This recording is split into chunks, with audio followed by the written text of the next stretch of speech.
A very good morning friends. और आज हम बात करने वाले हैं इस कोचिंग रिक्वायर फॉर जीपेट और नॉट। तो 3 पॉइंट में मैंने इसको एक्सप्लेन किया है, लेकिन और 3 पॉइंट को एक्सप्लेन करने से पहले सबसे पहले एक जो पॉइंट है जो मुझे लगता है कि एक्सप्लेन करना चाहिए। अगर हम देखें तो 4 साल का जो सिलेबस है बी फार्म का, उसी में से आपका जीपेट का पेपर बनता है। तो ऐसा कोई आपका नहीं है कि आपने वो सिलेबस पढ़ा नहीं है, आपसे मैथमेटिक्स का कुछ पूछा जा रहा है, रीजनिंग आ रही है या जर्नल इंग्लिश आ रही है, तो ऐसा तो कोई आपका नहीं है। लेकिन इसके बावजूद भी 3 ऐसे पॉइंट हैं जो मुझे लगता है कि आपको, अगर आपको लगता है कि इन 3 पॉइंट में से आपके पास कोई एक रीज़न है कोचिंग लेने का, तो आपको ले लेना चाहिए। चाहे वो एक भी रीज़न है, तब भी आपको कोई सब्सक्रिप्शन आप किसका लेते हैं वो आपके ऊपर डिपेंडेंट है। तो वो जो चीज़ है वो आपको देखना है। सबसे पहले रिवीजन एंड डायरेक्ट पॉइंट्स, जो सबसे पहला पॉइंट है, सबसे जो मेन एक रीज़न है एग्ज़ाम क्वालिफाइड ना होने का, वो रिवीजन ही है। सबसे सबसे इम्पॉर्टेंट पॉइंट यही है कि जब तक आपका आप आगे आगे कितना पढ़ लें, लेकिन जब तक आपका पिछला वो रिवाइज नहीं होगा, आपको पढ़ा होगा लेकिन आपके क्वेश्चन, आपके ऑप्शंस आपसे गलत चूज़ होगा, ये आपकी सबसे ज़्यादा प्रोबेबिलिटी रहती है उस टाइम पे। तो अगर आपने 4 साल पढ़ा भी है और आपका रिवीजन नहीं हो पा रहा है या आपको लग रहा है कि टाइम शॉर्ट रह रहा है, तो आपको ये चीज़ कर लेनी चाहिए। डायरेक्ट पॉइंट्स, कुछ ऐसे केसेस हैं, कुछ ऐसे सब्जेक्ट्स हैं जहाँ पर आपको डायरेक्ट चीज़ों की ज़रूरत है। जैसे आप देखें तो आप एनालिसिस में देखेंगे तो बहुत कुछ पढ़ने के लिए है, लेकिन क्वेश्चंस जो हैं वो कुछ पर्टिकुलर टॉपिक से ज़्यादातर आते हैं। सिमिलरली इस तरीके से आप देखें, मेडिसिनल केमिस्ट्री में देखें तो बहुत कुछ है, लेकिन कुछ चैप्टर्स हैं जिनसे मोस्टली क्वेश्चन उठाए जाते हैं।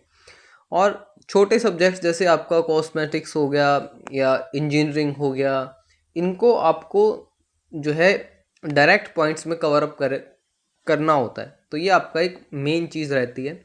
एक पॉइंट आपका ये है। Next is the understanding of concept.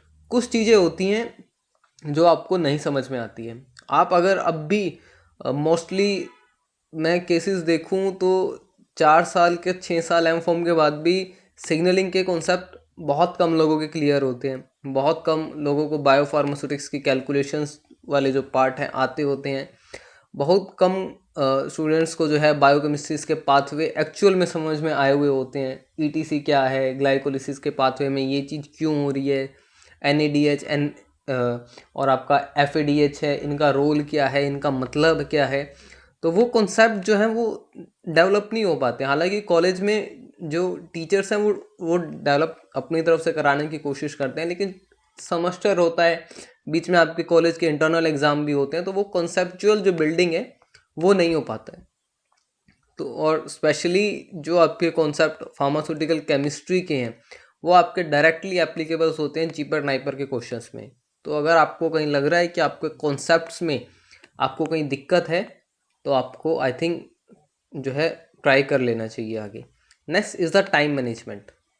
और ये एक्चुअल टाइम मैनेजमेंट आपका इन दोनों पैरामीटर्स को कवर कर लेता है।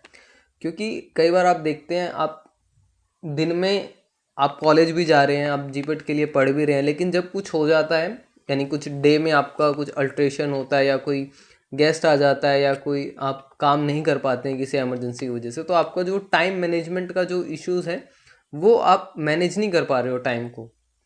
और यहाँ पर जो टाइम का डायरेक्ट रिलेशनशिप है वो आपके रिवीजन के साथ है। क्योंकि आप पढ़ तो रहे हैं एक्स्ट्रा, लेकिन जो मेन टाइम नहीं बचता है वो रिवीजन के लिए नहीं बचता है। और इसमें एक और चीज़ भी है कि आप थोड़ा सा जो है लेजीनेस शो करते हैं जब आप खुद प्रिपरेशन कर रहे होते हैं। लेकिन जब आप किसी जगह पे आपने पे किया होता है और आपको पता है कि इस टाइम से लेकर इस टाइम तक क्लास है या आज ये अपलोड होना है, आज ये टेस्ट है, तो आपके ऊपर खुद ही एक थोड़ा सा प्रेशर भी रहता है आपको कि ये काम करना है।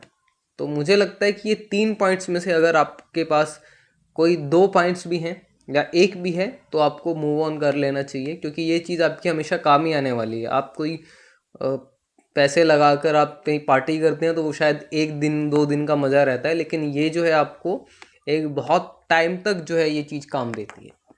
तो आई थिंक इन 3 पॉइंट्स में से आपको जो है लगता है कि अगर आपके पास कुछ नहीं है, इनमें से आप नहीं कर पा रहे हैं, तो आपको कर लेना चाहिए। So this is an simple three basic concepts that I try to cover it. Thank you so